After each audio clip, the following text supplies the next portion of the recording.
everybody. So today we're going to do a little bit of filming about a couple of my favorite books regarding spirituality.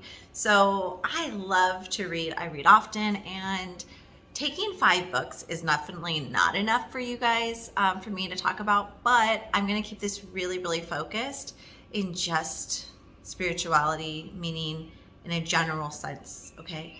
So one of the very first books that I first read when I started into this path was The Untethered Soul by Michael A. Singer.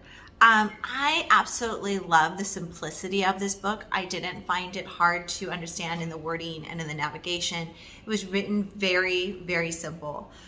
He really helps us to learn to become the witness of our life. He really helps us to kind of see what we've taken on in different angles and different situations. And he really poses the questions of, who are you, right? Like, who are you? What do you believe? What different things and perceptions have you taken on in a certain way? And he really helps you to become powerful. Like, he really helps you to understand like how powerful you are as a creator, and really frees you from like the thought process of, you know, I do this because it makes other people happy, or just keeping yourself basic. Can I say that? So in this, you know, he goes through the secrets of like your spiritual heart. So your heart chakra, understanding your inner power. He goes through learning how to let go, especially letting go of those relationships that don't work for you anymore, that aren't in line with you, right? He talks about taking down the walls in your life, how the walls are, you know, not just blocking the light from coming in, but also blocking you from that infinite light to be poured through you. So I definitely highly recommend Untethered Soul by Michael A. Singer. I can go on and on. I am actually really tempted to reread this book. I haven't read it in a couple of years, so I think I just might do that. Okay, the next book is The 4 Agreements by Don Miguel Ruiz. Now, I'm pretty sure most of you have read this book. Maybe not, but I know a lot of people have. This is kind of like spirituality 101 that everybody reads right away. Now, here's the thing. I barely read this book like last month or 2 months ago, and I'm really glad that I didn't read it right away, because a lot of what I teach is channeled from spirit. A lot of what I bring is channeled information, universal consciousness, so definitely other people are teaching it as well. But he was so aligned with what I believe in, what I teach, and it was just cool to see it on paper and to be like, yes, like this is definitely what I believe. Don Miguel Ruiz speaks in Tole wisdom and knowledge from his ancestors. And basically, he talks about these 4 agreements, and in these agreements that he navigates us through, right? He speaks how we have created and taken on agreements from our childhood and from society, and that's really like the basis of like how we live our life. But using these 4 agreements, it helps us to push all those other agreements that don't work and are not for our highest and best out of our life. So just an idea, the 4 agreements that he talks about, and I'm not spilling the book, but the 4 agreements that he talks about are, you know, be impeccable with your word, don't take anything personally, don't make assumptions, and always do your best. Great things to live by, super easy read, and FYI, I would read a chapter a day, super easy, with my cup of tea in the morning, and I loved it, and I've been dying to find another book that kind of meets this. I did read another book. I would recommend it, but it's not on my top 5 right now, which was like The Pursuit of Happiness by Deepak Chopra, and that was a nice little coffee morning read too. Okay, so moving on to something a little bit different, right? The first 2 books that I kind of covered go into kind of changing your perspective and your viewpoint in the world and in yourself.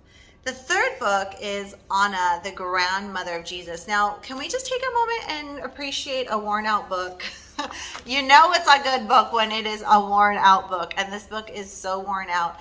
But Anna, the Grandmother of Jesus by Claire Heartsong, you can purchase this on Amazon. I have not seen it anywhere else besides Amazon, but this is one of my favorite books. Like, seriously, this is so yummy. And I seriously think I want to reread this one too. You could tell I have tons of books.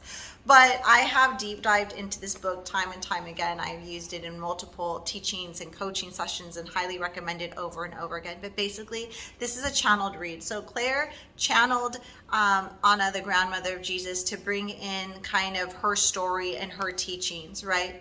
And so through Anna, the grandmother, which is channeled, we learn about the teachings that Jesus was kind of brought up in. So basically, like I was saying, Jesus, or Anna, was raised in the Essenes teachings. She also goes through Isis and talks about Isis's teachings as well. And they take us through the initiations. They take us through the secret teachings of the Essenes of Mount Carmel. And they talk about why Jesus came and what his kind of purpose was. It's so interesting. Now, if you know me, I come from a Christianity background. That's what I was raised in. And it was really cool to kind of watch how it all flows together and how, like, what I believe in spirituality now versus what I was taught. And it was just kind of like somebody went in my head and was like, here it all is. And I was just like, oh my gosh, I knew it. I knew it. So it's beautiful written. It's very, very captivating. I would find myself only being able to read a chapter or two at a time because it felt like as I was reading this, I was being activated, and I just couldn't put it down, but I would have to, because it was like, wait, I just need to let this really sink in before I can move on. And so I'd find myself putting it down for a couple of days and then picking it back up. But definitely recommend. The fourth book I do not have a copy of because I listened to this book on an Audible, and I really loved it. I actually was listening to this book at the same time I was listening with Conversations with God by Neil Donald Walsh. But the book that I'm recommending, yeah, I would recommend that book. But this book that I want to talk about is The Power of Now by Eckhart Tolle. You guys, I'm sure, have seen this book everywhere. I'll put a little picture right here. And this is about just being present in your life, right? The power that you have in your presence. It's interesting, I think, just talking is that we've gotten used to not being present in our life. But when we're present, we really learn how to be the creator of our life.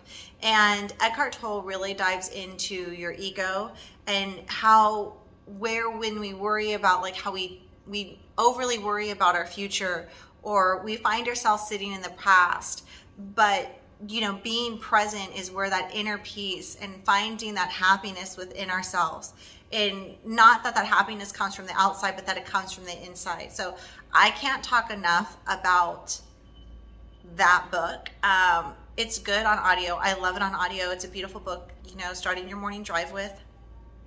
Definitely recommend that one. But yeah, I do not have it in like paperback. I just have these ones because I listened to that one in audio. And I think I've listened to that one a couple of times. Plus, he's done quite a number of interviews about that book that are always interesting to listen to. Okay, so the last book, because I gotta throw it in there. This book is all about kind of expanding your awareness and embracing your untamed power. I can actually see where I but I can see where I kind of got my teaching beginnings, right? But this book is Untamed Power, and it's by me. Okay, anyways, I'm really cool because I was really proud of myself that this book became like a bestseller in 6 different categories. Like, that's pretty cool, right? But this is basically telling you guys that we are limitless. Like, there is no boundary on how powerful we are as a human being. And in this book, I go through my story. I share with you guys kind of my journey into how I became this way. But I also, with my intuition and with channeling spirit, I guide you into kind of trusting, learning how to trust, learning how to embrace loneliness, learning how to, you know,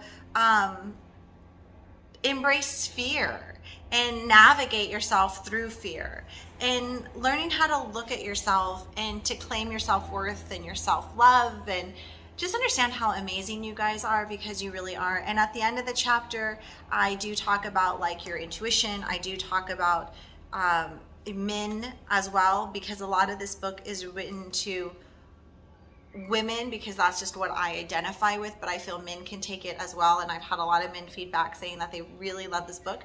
And the last chapter of the book is a call to the men, right? So I talk about the divine feminine and the divine masculine, and it's so cool because so many women have identified with that last chapter, a call to men, as the divine masculine, because I feel like especially this time so many of us women are divine masculine. So I would love to know in the comments below, make sure you guys like and follow for more of these kind of informations, but in the comments below let me know if there's like something that you guys want to know, or let me know if you guys have read this book and what your thoughts are. FYI, my book is available on Amazon. You can buy the paperback, or you guys can buy the Kindle version.